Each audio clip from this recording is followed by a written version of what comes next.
মৰমৰ ছাত্ৰ ছাত্ৰীসকল, সমল ব্যক্তি শ্ৰীযুত শৰ্মা ডাঙৰীয়া, সকলোকে মই আন্তৰিক শ্ৰদ্ধা নিবেদন জনাইছোঁ। মই সাম্প্ৰতিক সমাজৰ ওপৰত দৃষ্টি নিবদ্ধ কৰি এটি কবিতা ৰচনা কৰিছিলোঁ। কবিতাটো পাঠ কৰিব বিচাৰিছোঁ। কবিতাৰ শিৰোনাম পোচাক। এযোৰ পোচাকৰ বাবেই মই আপোনাক চাই ৰ'লোঁ। পোচাকৰ ভাষা আছে,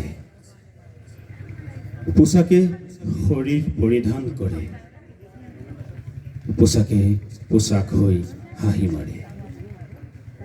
পোচাকৰ তলত আপুনি কি গান গায় পোচাকে নাজানে, অথচ পোচাকে জানে সেউজীয়া হোৱাৰ সূত্ৰ যিদৰে গছে জানে।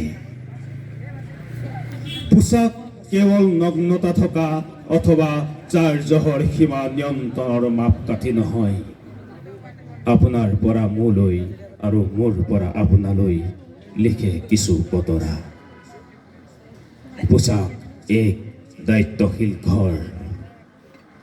পোচাকৰ প্ৰেম আপুনি অথবা মই। পোচাকে নাচে, গান গায়, বহু কিবা কিবি কৰে পৰিধানৰ দাগ হৈ।